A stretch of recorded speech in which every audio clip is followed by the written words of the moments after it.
Hello, everyone. Welcome back to another episode with the Crime and Coffee Couple. My name's Allison. And my name is Mike. Hi, Mike. Hey, Al. How are you, darling? How's it going? Ooh, don't shake those things too much. They're going to fly off the screen if you're watching on YouTube or these Spotify. bosoms, they're busting. Man, but alive. if you are watching on YouTube, I recently got this shirt. Which you probably can't see because it's probably blocked by your laptop. I'll go ahead and move my There you go. laptop. It says podcasting mode on. Oh, wow. So and it's cool. a good thing it's flipped on because we are recording this podcast. And if it was flipped off, we wouldn't be doing this right now. That would Thank be goodness. troublesome. Man, you are so cool. That is such a cool shirt. I am so cool, you guys. I'm being sarcastic. It's unbelievable. She was really excited when it came in. She's like, yeah, you want to see my shirt? I'm like, podcasting mode on. Oh, very good. I like cute shirts. It's so cute. It's bite cute. me, Mike. No, I mean, it's not bad. It's just, it's Your good. face is bad. Yeah. I mean, I'm just kidding. I love you. Whatever. I love you you too. so much. I love you too. So what's been going on with you, young lady? I've been struggling with a cold this week. I'm finally feeling better, but now our daughter is sick, and we were watching the Great British Baking Show on Netflix. You guys love that. Which we call fondly GBBS. And if you are ever just feeling blah and you have Netflix, I highly recommend the show. It is so freaking precious. It makes me want to be in the UK stat. The way they're all so endearing and sweet. I'm like, is everyone in the UK this precious? I mean, probably not, but it is one of those shows. I don't know if America could pull it off because it's not like in our nature. But at the same time, British people are just like anybody else. Like, there's some nice people, there's some bad people, whatever. Sure. But the way of speaking is just so endearing. Like the one guy, they were like, "Good morning," and he was like, "They're like, how are you?" And he's like, "Ain't no sense in grumbling."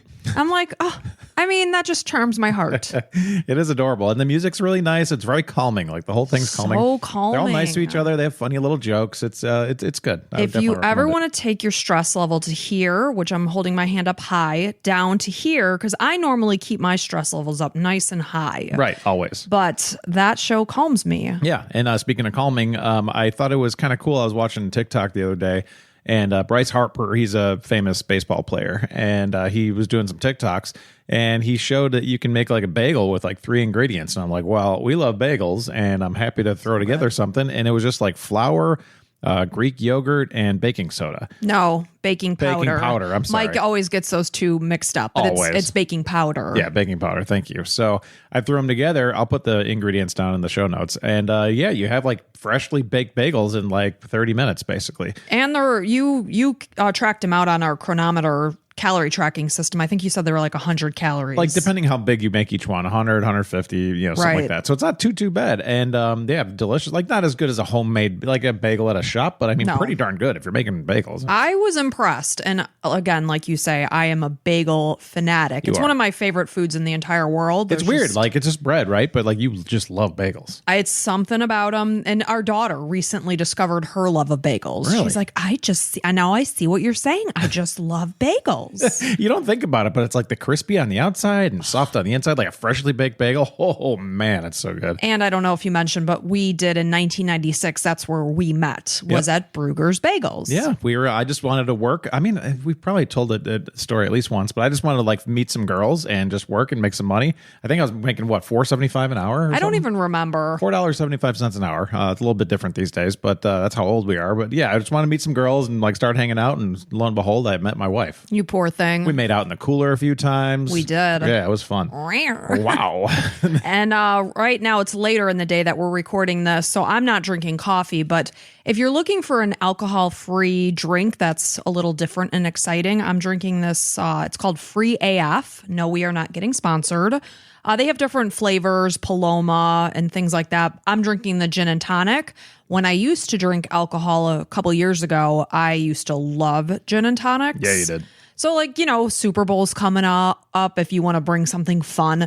Sometimes it just gets a little boring to just drink the same thing over and over. This is a good alternative. Sometimes it does make me cough, though, because it has this thing in it called Afterglow that gives that burn. And sometimes it makes me cough. Today it's not, though. It's probably pepper or something. Probably something like a cayenne or something. Yeah. But if you follow us on Instagram, you might see I've come up with once a month I'm going to share the mocktail that I just so happen to be drinking because I do like like to create mocktails. At Christmas time, I mixed one up quickly for our sister-in-law and my mother-in-law, Mike's mom.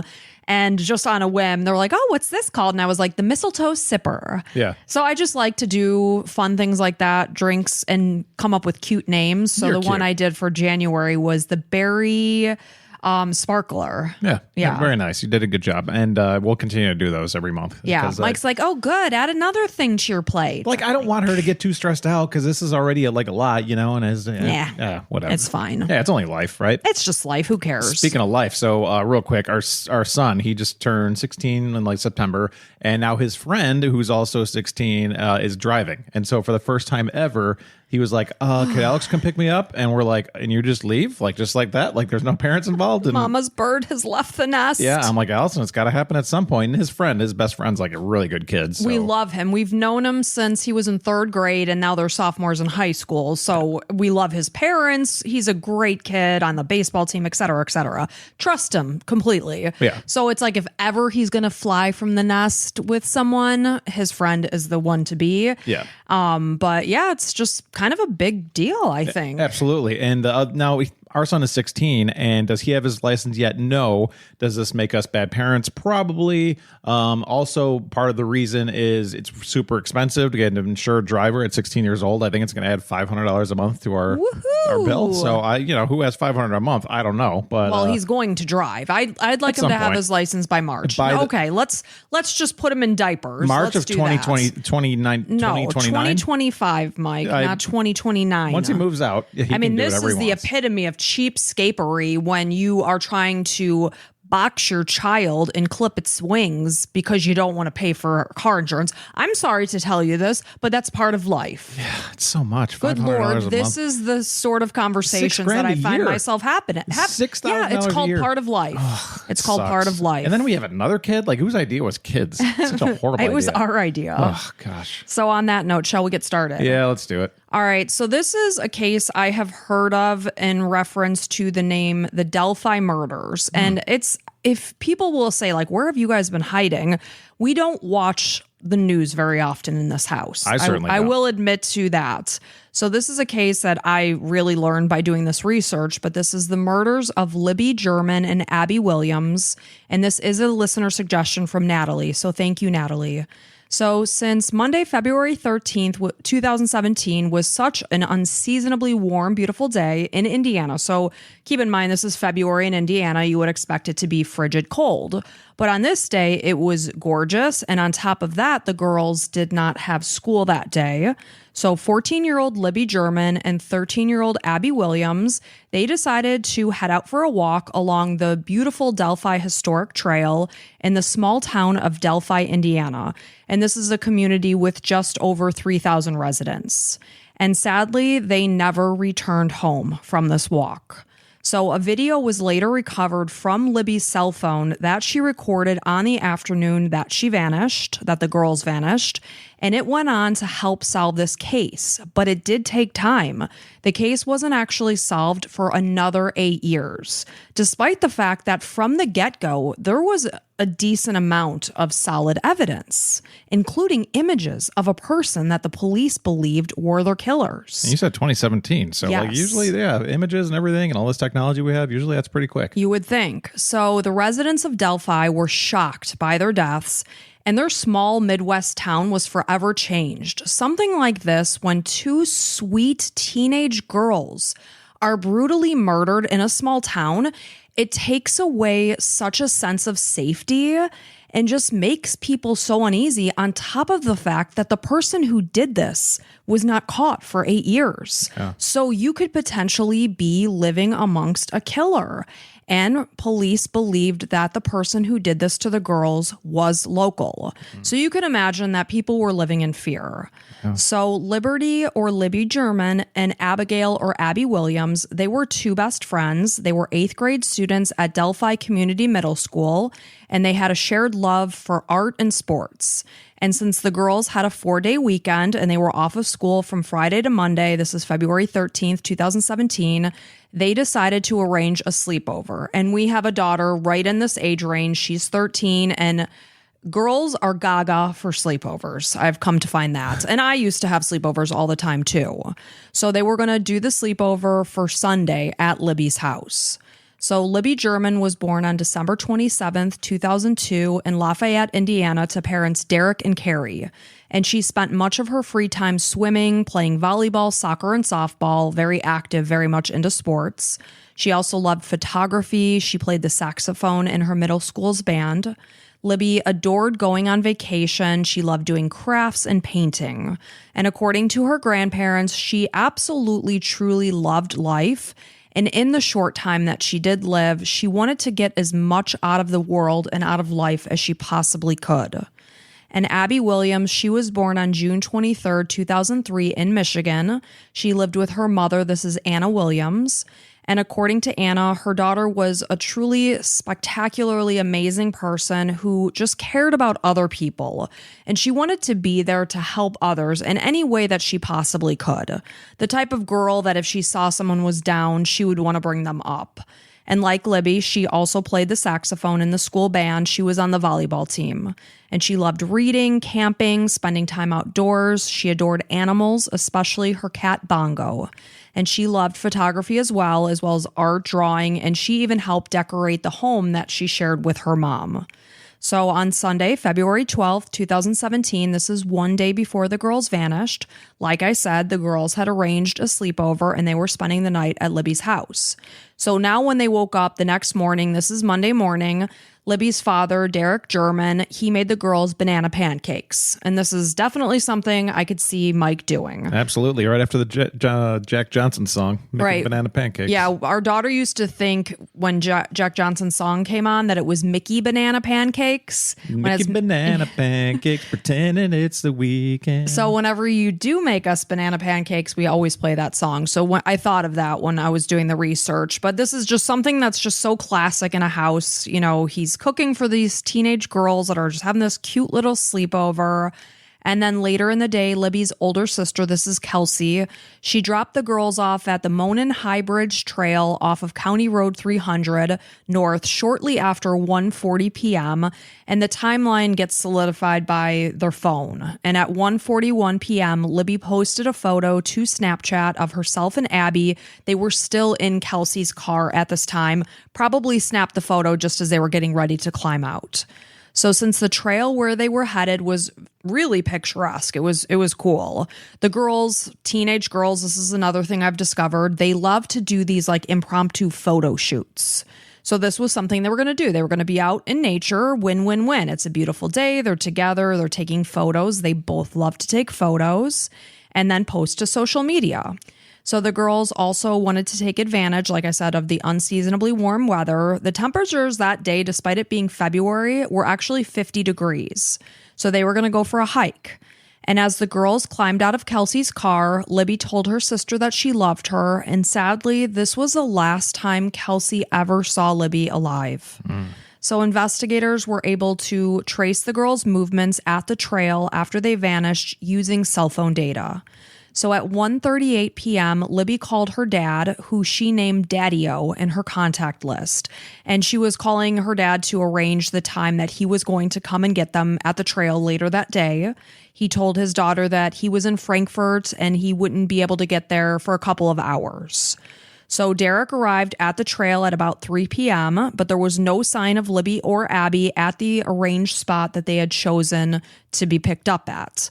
So, of course, you know, he's probably figuring that they were distracted and just taking a little bit longer. So he's waiting and waiting. He called his daughter. There was no answer. And this did surprise him because Libby was very responsive.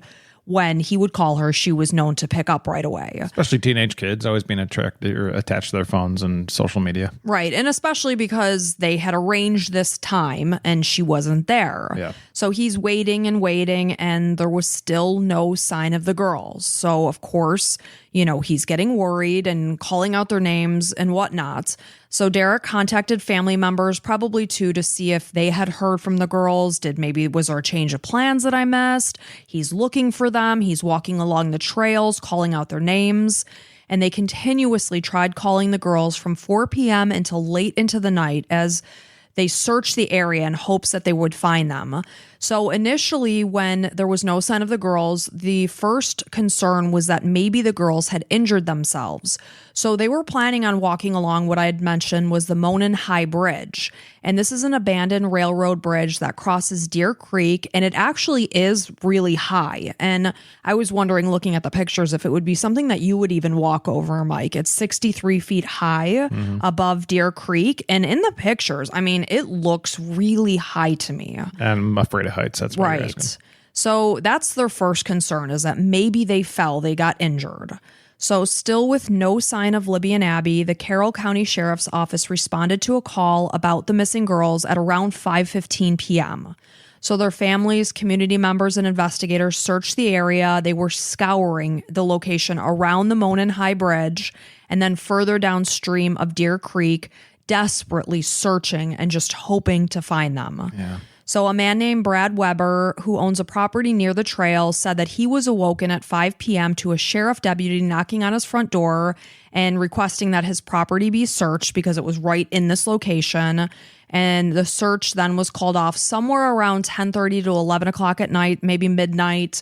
Regardless, some searchers stayed out through the night searching.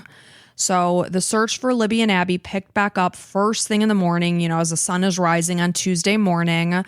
And two searchers, this is Patrick Brown and Jake Johns, they parked at Riley Park at 8:30 a.m. They reached the bridge about 4 hours later. And as they were walking along Deer Creek, they noticed a flash of color within the branches of the bank of the river. And this caught Jake's attention. So Jake called out what he had seen to Patrick, who, they're just continuing to walk and investigate. And here they stumbled upon, sadly and tragically, Abby and Libby's bodies. Oh, God. It was 12:17 p.m. on Tuesday on a private property in the woods northeast of the Monon High Bridge on the other side of the creek. So the wooded area was only 0.2 miles from the northeast of the bridge, where the girls they eventually find had been walking. So Indiana State Police crime scene investigators arrived after 1 p.m. and they remained there doing their investigation till about 11 p.m. that night. Another deputy was helping with the search, and he found a tennis shoe floating down the creek by a nearby cemetery. Libby's body was found at the base of a tree with 4 tree branches of various sizes placed in an intentional manner around her fully naked body. A large branch over her upper body was placed, likely an attempt at concealment. Her body was covered in spots of blood, and her phone that sat in its Harry Potter-themed case was located under her body. Meanwhile, Abby's body was fully clothed, but in an odd manner. She was wearing 2 bras, a tank top, Libby's black hooded Delphi swimming sweatshirt, and jeans. Both the clothing that she wore as well as her hands, they were free of blood. Abby's clothing and Libby's tie-dye shirt were found inside out in the creek. And this told investigators that Abby had likely been naked at some point, likely at the time that she was murdered because there was no blood found on her clothing, and then was redressed in Libby's clothing afterwards. And like Libby, tree branches were also arranged in an intentional manner around her body. So there were some articles of clothing that were missing from the scene. This included a pair of underwear and a sock, and that suggested that the killer likely took these items of clothing as, what we would say as a souvenir. So the following day, their bodies were sent to the Terre Haute for autopsies. But for years, police refused to reveal how the girls died, and it wasn't until June of 2023 that court documents were released. Of course, they don't ever want to give details of what happened because that could potentially solidify their killer, not releasing things that only would be known to the killer. Right. So court documents were released that revealed new details in the case for the first time. And again, that was in June of 2023. So their autopsies proved that both Libby and Abby had died from wounds that were caused by a sharp object, likely a knife, and their death were obviously ruled homicide. So a gun was also believed to have been used during the crime after a .40 caliber unspent bullet with extraction markings was located less than 2 feet away from Libby's body, but it was truly situated between both girls' bodies. So the teen best friends had each suffered from slash wounds to their neck. So the bullet had not been used to injure or kill them, but likely threaten them. Sure. So neither girl had overt injuries that indicated a sexual assault, and there was no blunt force trauma or defensive wounds to their bodies. Okay, that's weird. Right, and you would assume something happened that interrupted the attack, thus preventing, because obviously in the manner they were found, one would expect that sexual assault would be present. Absolutely, and it's a public trail, so right. Somebody's probably coming by. Right. So there was a reddish mark found near the bottom of Abby's lip that suggested that maybe something had been placed on her face, such as duct tape or maybe a cloth, but there was no glue residue left behind, so it's truly unclear what made that mark. So Abby suffered from a single 2-inch mortal wound to the left side of her neck that hit a jugular vein, and this would have caused her to bleed to death within 5 to 10 minutes. Libby had as many as 5 overlapping wounds to her neck, and 2 of the cuts, one to each side of her neck, were lethal, and they cut her carotid artery, which would have accelerated her death. And because both girls had lost a considerable amount of blood when they died, their killer would have likely had a substantial amount of blood on them, because obviously this was a very brutal attack. Yeah, and carotid artery, that's going to create a lot of spatter, just horrible to think about. So horrible, but you think about the fact that this is a Monday that kids don't have school, it's unseasonably warm, people are out taking advantage of the weather. Had someone seen somebody that was walking around with blood on their clothing and their body? So some of the wounds were serrated, which suggested that multiple weapons had been used, although the medical examiner later indicated that the wounds could have been caused by something like a box cutter, and admitted that he was truly unsure of how many weapons had been used. Maybe it just was that box cutter. So Libby was likely fatally wounded before her body was then dragged 20 or so feet to her final resting place. And based on the blood that was found on the bark of a tree, she had likely been slashed near or against the tree. And a heartbreaking detail based on the blood that was found on her hands indicated that she had likely grabbed her throat in an attempt to stop the bleeding. And so sad. It just guts you to think about that. Well, you also mentioned like the Harry Potter, phone case, and like these are just like kids. Like it's so every single one of these stories is so horribly sad, so heartbreaking.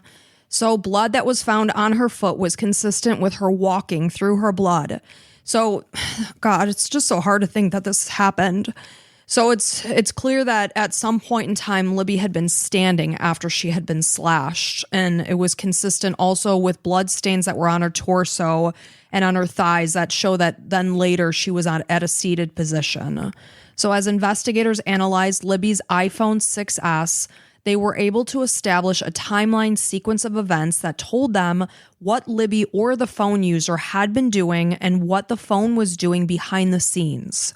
Both Abby and Libby had utilized Libby's phone during their time on the trail, likely taking photos of each other and that sort of thing. So the phone told us that between 1:41 and 1:44 p.m., Libby posted photos of herself and Abby on Snapchat. Like I said, that one at 1:41, they were still in Kelsey's car. And according to analysis of her phone, they reached the Monon High Bridge at 2:05 p.m. The phone was last unlocked at 2:13 p.m. when Libby recorded a 43-second video, and the video depicted Abby. So Abby, the video of Abby Libby made it to the other side of the bridge first, and then she turned and made a video recording of Abby then following and crossing the bridge. So again, the video depicted Abby crossing the bridge, and in the background, a man could be seen following. The man, who wore blue jeans, a navy blue coat, and a brown winter hat, later became known as Bridge Guy. So moving forward, like I said, the public came to know him as Bridge Guy. That's just really what I'm going to be calling him. So as Abby crossed the bridge and passed Libby, the phone was turned sideways and pointed down to the ground. Libby could be heard saying, "There's no path. The trail ends here. We have to go down there." The video showed a gravel trail, and after the audio was enhanced by experts, the man could be heard saying, "Guys."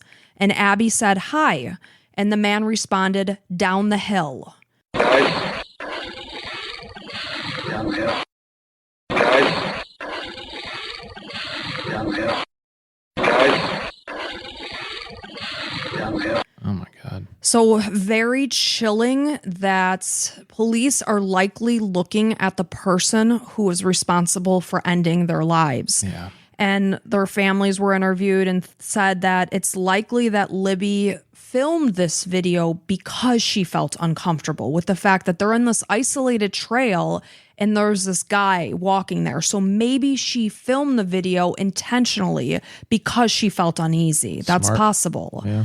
So the Apple Health app on Libby's phone recorded her last movements officially at 2:32 p.m., just about 20 minutes after Libby unlocked her phone and began recording that video of what depicted this guy, bridge guy, walking in the background.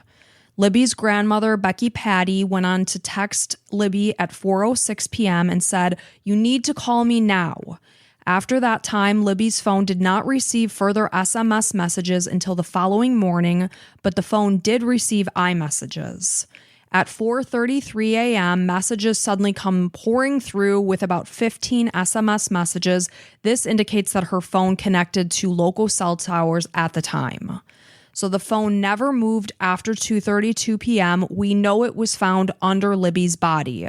But a digital forensics expert later testified that a headphone or auxiliary cable was plugged into Libby's phone at 5:45 p.m. and the cable was removed at 10:32 p.m.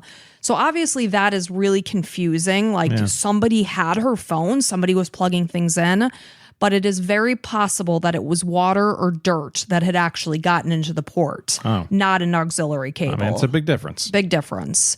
So images of the man that came to be known as Bridge Guy were released to the public on Wednesday, February 15th. This is one day after the girls' bodies were located. Investigators believe that the man was responsible for Abby and Libby's murders.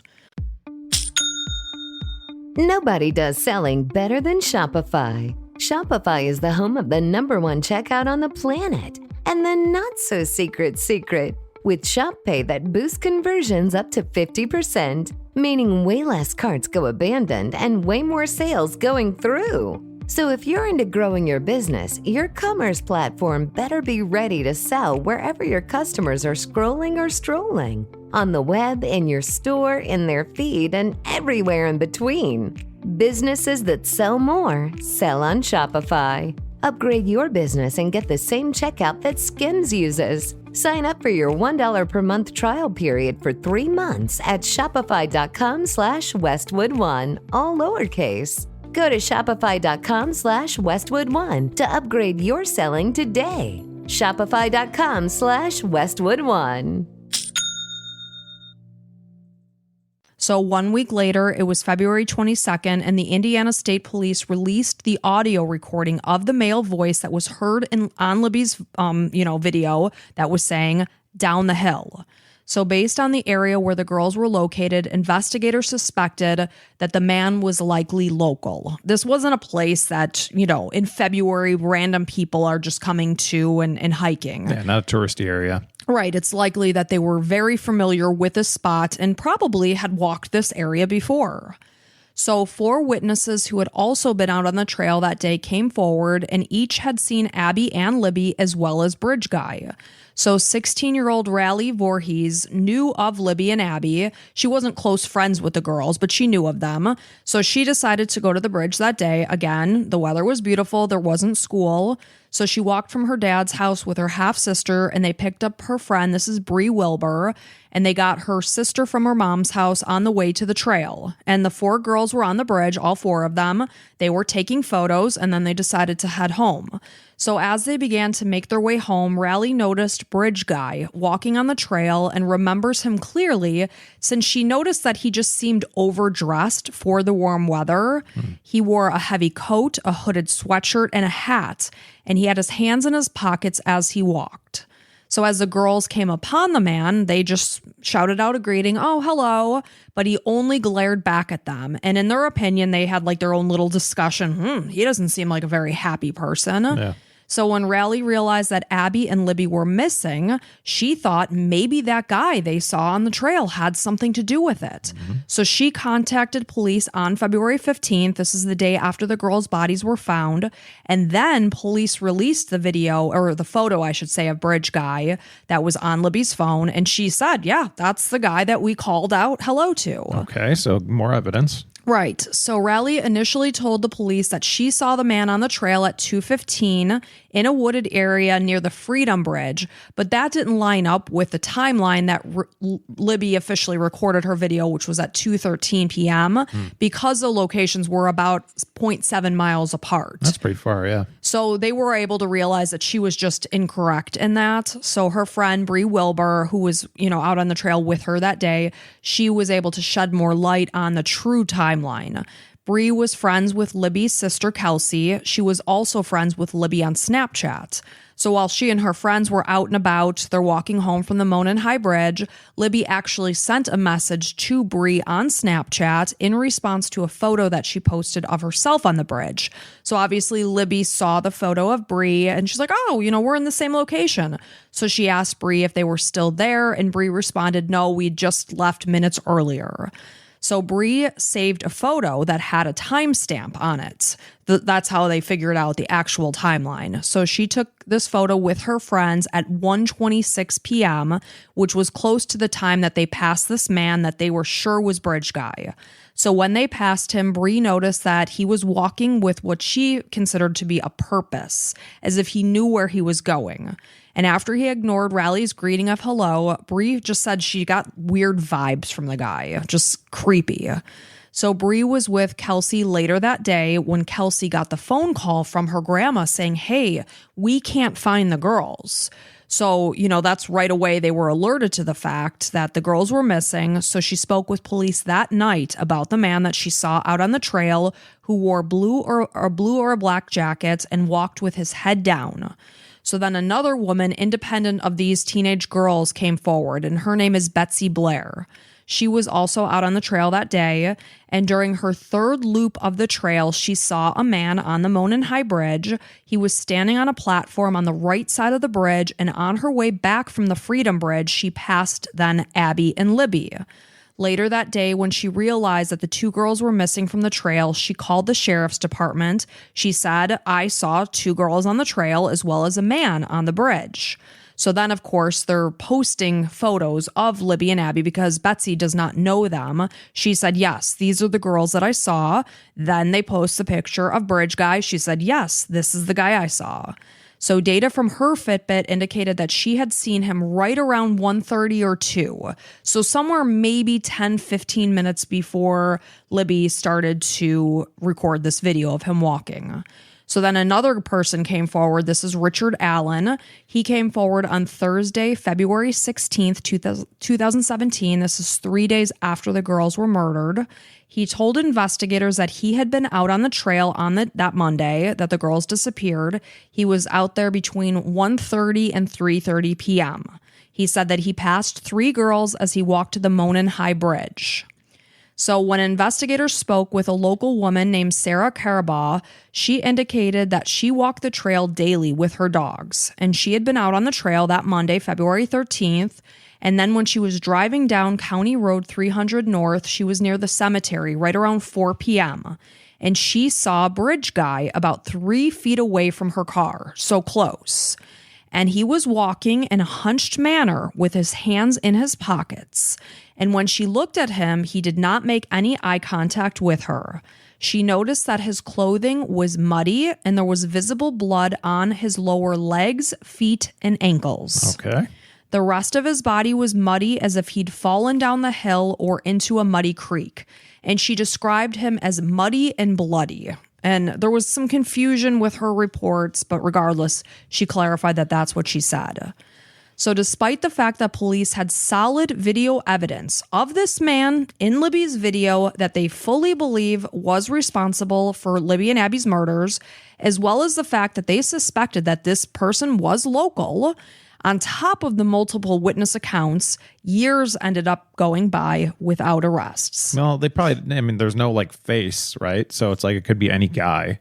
Yeah, right? but you'll see. I mean, Okay. I will post keep going. photos.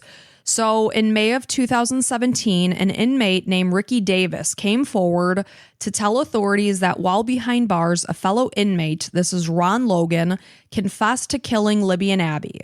Logan just so happened to own the property where the girls' bodies had been found. Wow. He made the confession while he was serving his sentence at the Newcastle Correctional Facility for a probation violation.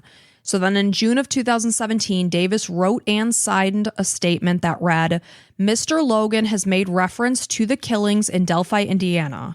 He told me he was the one who killed those girls, that it got out of hand. He walked with them in the woods to his property and the girls wanted to turn back. Said something about walking the," and then it's blank. "He grabbed the youngest girl to reassure her that it was okay. However, they panicked and he also panicked. He indicated that he ended up cutting the oldest with a box cutter. He went on telling me that he killed both of them because it was too far." So Davis went on to say that Logan also said that when searchers were out actively looking for the girls that Monday, that he returned to the scene of the crime because, again, this would have been on his property. And he further concealed Libby's body. He maybe moved it to an area where it wouldn't be found. He burned the clothing that he wore that day in a fire pit. And when Logan allegedly confessed to Davis, the fact that the girls' throats had been slashed had never been released to the public because we know it wasn't released to the public until 2023. Right. So Logan's home was ultimately searched, actually even before he made this confession to this other inmate. Right. This happened in March of 2017. It would make sense. He owns the property. Right. But it's unclear if anything was found that linked him to the murders. So despite all of this, Ron Logan was never charged in connection with Libby and Abby's murders. He actually died from COVID in January of 2022. Oh. So now we're moving forward to September 21st, 2022. This is more than 5 years after Abby and Libby had been murdered.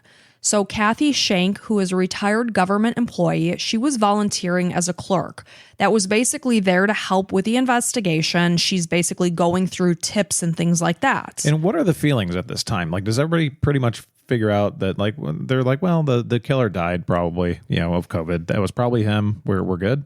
Potentially. Okay. I don't even know what all was released to the public at that point in time. Okay. How much was being shared? Because, I mean, as a police officer, it's like, okay, well, he confessed. He owns the property.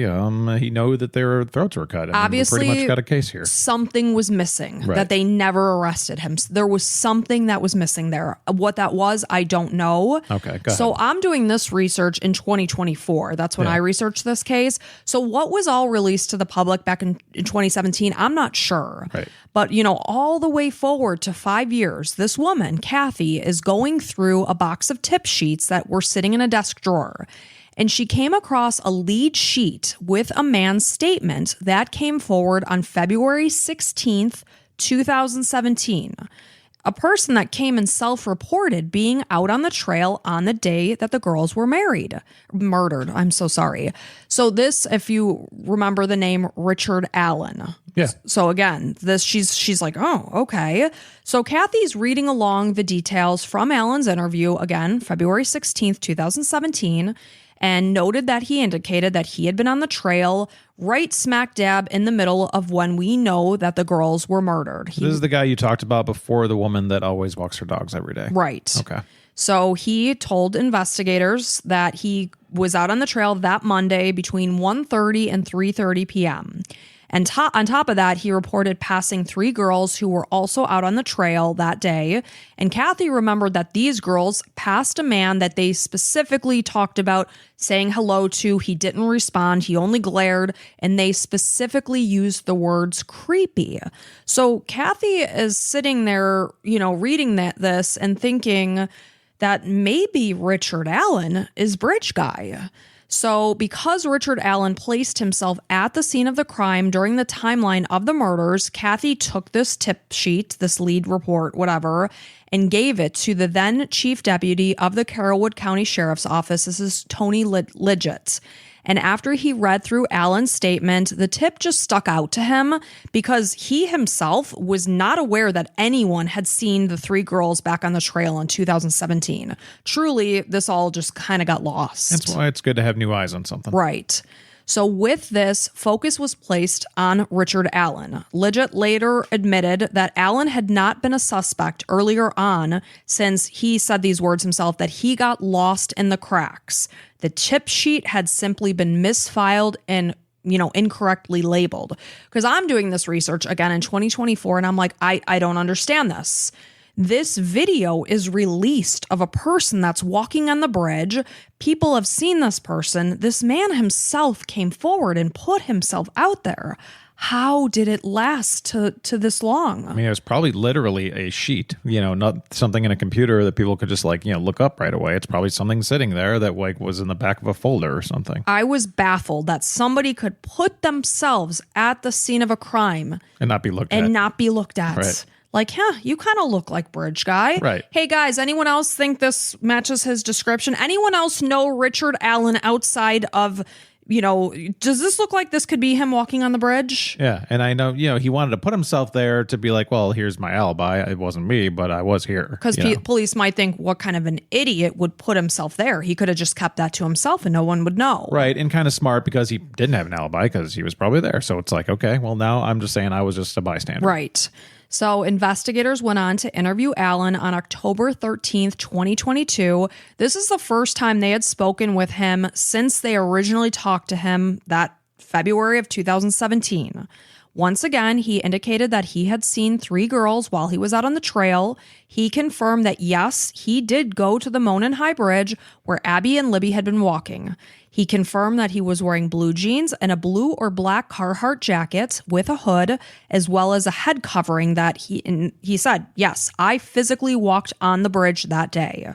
According to Allen, other than these three girls that he passed, he did not come across another soul. No, I did not pass Libby or Abby. He said he made his way to the Monon High Bridge, and as he was watching the fish, then he walked to the platform, he walked back, he sat on a bench, and then he left.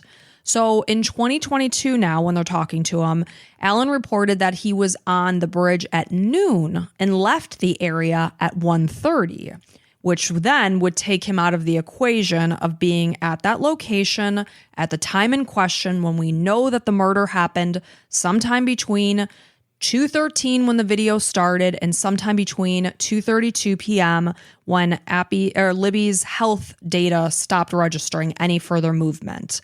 So that's what changed, is that now he's saying, no, I actually wasn't on the trail between 1:30 and 3:30, which doesn't make sense because obviously your recollection of events are going to be much sharper right after it happens, which was February 16th that he said that.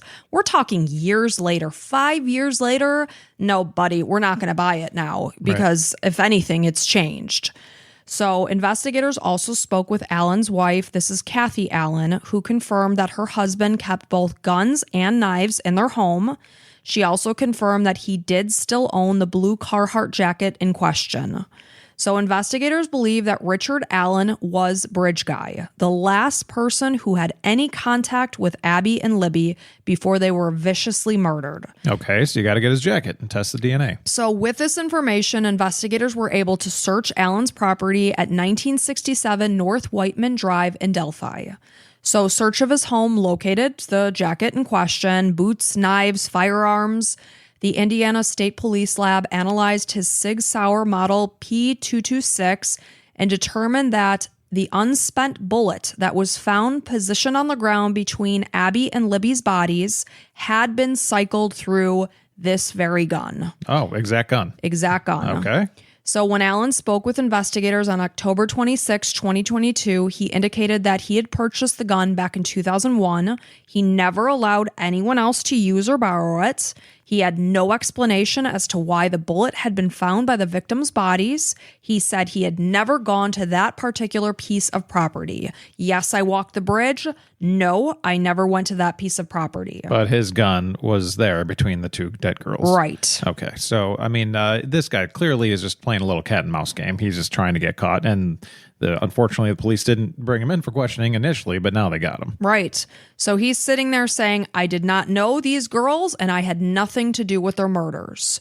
So the video from Libby's phone showed the girls had come upon Alan that day on the southeast portion of the Monon High Bridge at 2:13 p.m. He ordered the girls, guys, down the hill, and they were never seen alive again.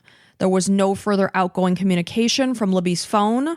As Alan approached the girls, there was also word of the word gun was uttered as well. And the girls then proceeded down the hill and the video ended.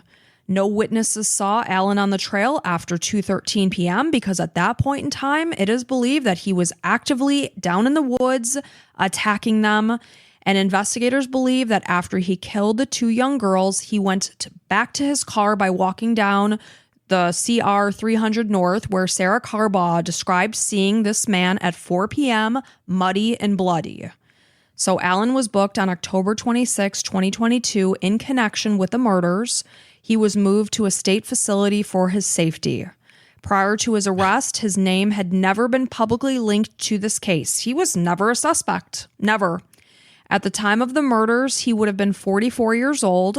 He lived with his wife, Kathy, in a home that was less than a 5-minute drive from the trail where the girls' bodies were found. Records indicate he had been living in this house since at least 2006. He had lived in Indiana his entire life. He and Kathy also shared an adult daughter. So Alan was officially charged with the kidnapping and murders of Abby and Libby on October 28, 2022. Nobody does selling better than Shopify. Shopify is the home of the #1 checkout on the planet. And the not-so-secret, with Shop Pay that boosts conversions up to 50%, meaning way less carts go abandoned and way more sales going through. So if you're into growing your business, your commerce platform better be ready to sell wherever your customers are scrolling or strolling. On the web, in your store, in their feed, and everywhere in between. Businesses that sell more, sell on Shopify. Upgrade your business and get the same checkout that Skims uses. Sign up for your $1 per month trial period for 3 months at shopify.com/Westwood1, all lowercase. Go to shopify.com/Westwood1 to upgrade your selling today. Shopify.com/Westwood1. The secret is out. With millions of younger-looking customers across the country, Plexiderm is one of the most highly sought-after products on the market. It visibly shrinks under-eye bags and smooths out crow's feet in minutes, and the effects last up to 10 hours. Influencers love it, magazines feature it, and people just can't get enough of it. As a matter of fact, Elle Magazine gave it an Editor's Choice Award as Best Instant Wrinkle Filler for 2025. In as little as 10 minutes, Plexiderm reduces the appearance of fine lines, wrinkles, and those dreaded under-eye bags. So yes, you can look years younger in minutes, and the effects last for hours. No surgery, no gimmicks, just results. The best news, you can try Plexiderm for only $14.95. Plus, get free shipping. Don't wait. Order Plexiderm today. Visit plexiderm.com/special. That's plexiderm.com/special. Paid for by Sheer Science. His arrest came after investigators reviewed thousands of leads over the course of nearly 6 years. Yet somehow this guy who put himself at that location had never been a suspect. What a waste of time and resources. The guy talked to the cops and he was like, yep, I was there. But right. No, nothing. Multiple composite sketches had been released of the suspect based on eyewitness accounts in addition to the video. This actual video that depicted this man, that Libby recorded, that also captured his audio that said girls down the hill or guys down the hill. So Alan pleaded not guilty and he was held at the White County Jail without bond. Alan was trained as a pharmacy technician. He had last updated his pharmaceutical license in February of 2018, 1 year after the murders. At the time of his arrest, he was working at a local CVS store, and his face was a very familiar one in town. It was the only pharmacy in town. Mm-hmm. Many people viewed him as nice and helpful and would have never suspected this man capable of violence. What happened? What the hell happened? a man that lived in this area his whole life. And a dad. Who was a dad, married, went out for a walk and sees two girls and decides to viciously kill them. Yeah. Doesn't add up. It doesn't add up. So after Alan's arrest, Libby's grandparents recalled a time when he actually processed their photos for them after their granddaughter's murder. Their order contained photos of Libby and Abby, and when they came to pick their order up, he did not charge them for their order.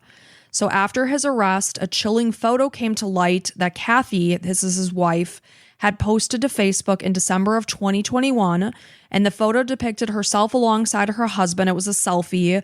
They were at a local Delphi bar, and in the background of the photo, you could see a 2019 police sketch posted on the wall. So now people are looking at this photo now, and they're thinking that he did actually look similar to the person in the photo, or the drawing, I should say.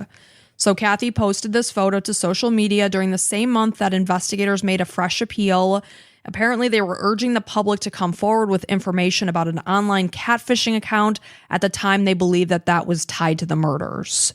So the trial began 2 years after his arrest on October 18th, 2024. Of course, we're making this episode live in February, I should say, of 2025. So this is just this past October that this trial happened. There were many delays involved, and this included Alan's attorneys dramatically quitting the case in October of 2023 due to a scandal that was over a leak of graphic crime scene photos. The images circulated online, and they originated from a man who was close friends with one of Alan's attorneys who previously worked at the law firm. After an investigation began in regards to the leak, the man actually died by suicide.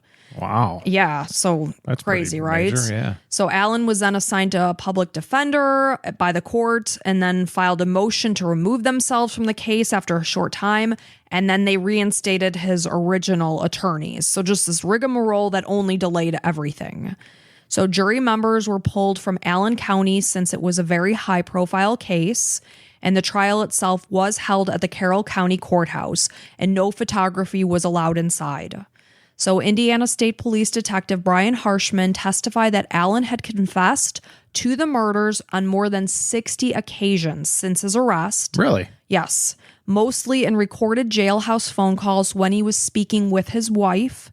And this was all during his time at the Westville Correctional Facility. Okay. So during his confessions, he spoke very specifically, and he gave details of the crime as well as his alleged motives. During a conversation with his wife that occurred on April 3rd, 2023, he mentioned to Kathy several times that he killed Abby and Libby, and then she abruptly ended the phone call, obviously knowing that they record these phone calls. Yeah. So a fellow inmate of Allen's also came forward to claim that Allen had not only confessed to the murders, but specified that he had actually taken the box cutter, which was the murder weapon, and he disposed of it in a dumpster outside of the CVS where he worked. So according to Monica Walla, this is a former lead psychologist at Westville Correctional Facility, Allen initially proclaimed innocence, but he started making these confessions to the crimes in April of 2023. This is just about the time that he was placed back on suicide watch for a second time. He specifically told Walla, "I killed Abby and Libby. I'm sorry." And according to Allen, he abducted Libby and Abby on the south side of the Monon High Bridge and threatened the girls with his gun. He forced them down the hill to the south side of Deer Creek, and he indicated that his motive was purely sexual in nature. He fully intended to sexually assault the girls. However, he saw a van and he got scared. So he forced the girls across Deer Creek from south to north, and once across the creek, he slashed the girls' throats and covered their bodies with sticks. Oh, man. So investigators learned that a man, and I had mentioned this man's name before, they talked to him that day that they were searching that Monday because he owned the property on the other side of the creek. This is Brad Weber. So he owned the property on the south side of the creek. Yeah, the guy that admitted to killing them. No, that was on the other side of the creek. That was Ron Logan. Okay. So Brad Weber came home from work that day in his white cargo van right around 2:30 because he was saying, I clocked out of work at this time. I would have been home right around 2:30. So this would have likely been the van that Allen saw that thus interrupted his plans of sexual assault. However, then the defense during the trial is bringing up the fact that according to surveillance video, Weber's van didn't arrive until after 2:44 p.m., which would have been 12 minutes after Libby's phone stopped moving at 2:32 p.m. Additionally, an FBI report indicated that Weber's phone first pinged at the property at 2:50 p.m. So, is that the van that he saw that interrupted? Maybe that not. was all brought up during the trial. Yeah. So despite his confessions, there was very little physical evidence that tied him to the case, as his DNA was not found at the crime scene, and neither Libby or Abby's DNA was found on the items that were recovered from his home, but there were so many years that went by, more than 5 years. So could he have had these items professionally cleaned? Absolutely. Of course he could have. The prosecution drew attention to the unspent round of the bullets, that perfectly matched his pistol. There was no digital forensic evidence that linked him to the crime. So I'm assuming he must not have brought his cell phone with him that day. But he did say, he was out on the trail that day. Right. Of course, he changed his timeline in 2022. But so that, they're just bringing up the lacking evidence, the physical evidence. I mean, he already admitted to it. So, right. A line and sinker. So in regards to that, his attorneys argued that his confessions were the result of his poor mental health after he had been treated as a prisoner of war, is what they described it as, at the state prison while awaiting trial, because they claimed that he was delirious and psychotic from months of being in solitary confinement. Not a prisoner of war, just a prisoner. Well, those were their words. You're right. So neuropsychologist, this is Dr. Polly Westcott, took the stand and indicated that her assessment of Allen revealed that he was what she would describe as a fragile egg who struggled to cope with anxiety from a young age, and she believed he has both major depressive disorder with psychosis as well as dependent personality disorder. So according to Westcott, those with dependent personality disorder have issues functioning in life on their own. And from her discussions with Allen's wife, Kathy, it all reinforced that idea. I guess he just had very hard issues coping with stressors of life or with work. So oftentimes she would be consoling him as he's curled up in a ball crying. Wow. So, poor coping skills. There were mentions of instances of Allen acting very strangely during his time in prison. In one case, he was wetting paperwork from his attorneys and eating it. At times, he refused to eat or sleep. And if you look at photos of the time when he's arrested versus later, he's dramatically thinner. He would bang his head on the wall. He even consumed his own feces. Ugh. So Deanna Dwanger, who is a clinical psychologist, testified on the behalf of the defense and indicated that Allen was diagnosed with a serious mental illness in April of 2023, and a team of mental health professionals concluded that he had a grave disability. So they're saying that he falsely confessed to killing the girls. It's possible. Solitary confinement's terrible, especially if you're already, pretty fragile. Right, and he was in solitary confinement for a long time. Yeah. So Allen's attorneys previously suggested that the girls were killed as part of a pagan ritual sacrifice and accused police of just simply ignoring the evidence from the crime scene, as in March of 2017, an FBI agent claimed that the girls' bodies appeared to be moved and staged when they were found. The branches that were arranged around their bodies were said to be in the shape of pagan symbols. They accused investigators of finding multiple ritualistic symbols, possibly Odinism, and I hope I'm saying that right, Odinism signatures at the crime scene, including the way that Libby's body had been positioned. Odinism is a pagan Norse religion with origins in ancient Viking and Nordic beliefs and pre-Christian European culture, and many of the followers are now said to exist among the white supremacist prison population. Allen has absolutely no known connection to any pagan cult, so the judge just repeatedly rejected motions to introduce this theory into the trial. So closing arguments were delivered on November 7th, 2024. This is 7 years, 8 months, and 25 days after the girls' bodies were discovered. And the jury, which consisted of 7 women and 5 men, began their deliberations. And after 19 hours of deliberations, the jury came back to deliver their verdict on November 11th, 2024. Mike, what do you think they found Richard Allen? Oh, man. I mean, there's no evidence. And, ugh. I mean, he was there and the bullet thing. So I'm going to say guilty. Yeah. So 52-year-old Richard Allen was guilty on all counts. He sat wide-eyed holding his Bible. So now on December 20th, 2024, he came back for sentencing. We were actually in Chicago at the time for Christmas, and Mike's parents watched the local news on repeat. I was wondering all if this day, was one. Okay. every day. So we're in the kitchen, feet away from the TV, and they kept going on about the sentencing because that was the day. And I'm like, don't listen. And I kept on trying to tune it out, and I did. So I'm like, I'm doing this case shortly, in a little while. So on December 20th, 2024, Allen was sentenced to 130 years in prison, 65 years for each death. The 760 days that he has served since his arrest will count towards his sentence, if that makes you feel any better, Okay. Richard. And there are talks that he is in the works, or I should say his lawyers are in the works of making an appeal. Sure. Well, good luck with that. Good luck with that. So Libby and Abby were two lovely, innocent teenage girls who went out on a walk on a day off from school. It was a beautiful day. They wanted to get some fresh air, get some exercise, be together, take some photos, and post them to social media. Just like millions the of essence other of a teenagers. teenage girl. Yep. And little did they know that day in their small local town of Delphi, that there was a monster, one of their own, out lurking on the trail.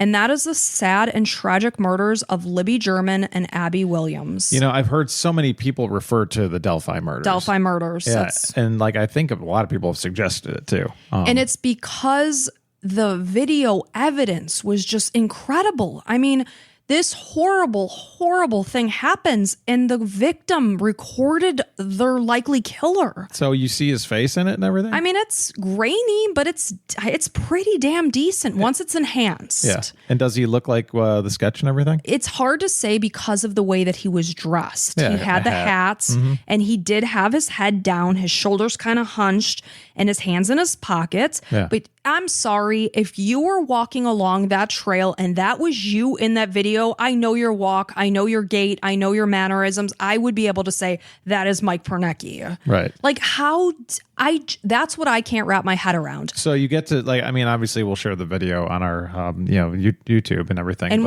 I'd like to share the audio on our actual podcast itself. But so what were you going to say? I don't know, but I edit these things afterwards, so that's why, in case we showed it already, you're like, yeah, you already did. But yeah, it just seems like a terrible, horrible thing.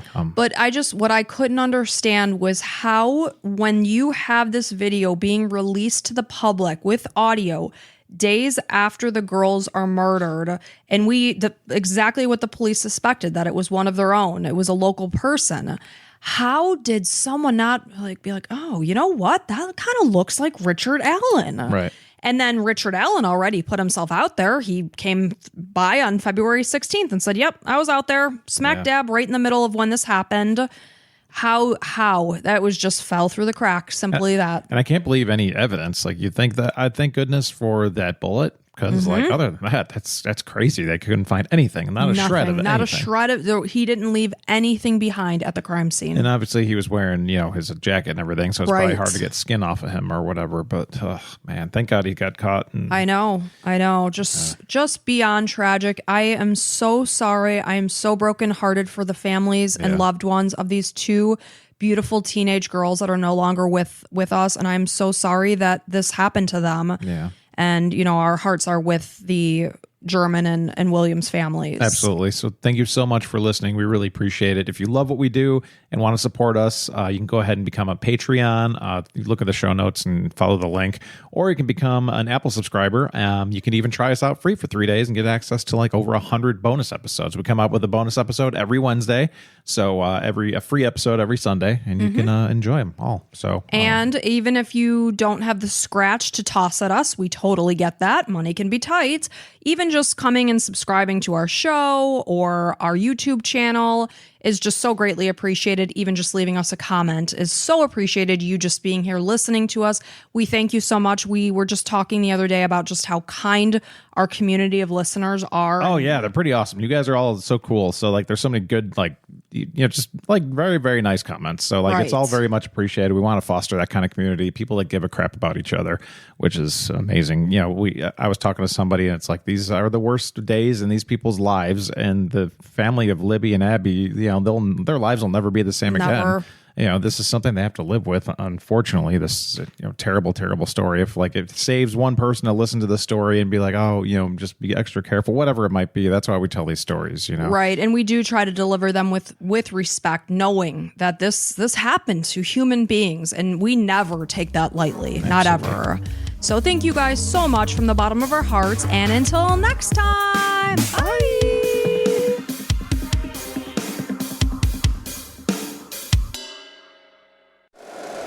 If you like the show, please take a moment to rate, review, and subscribe. It really does help the show to grow. Thank you for listening.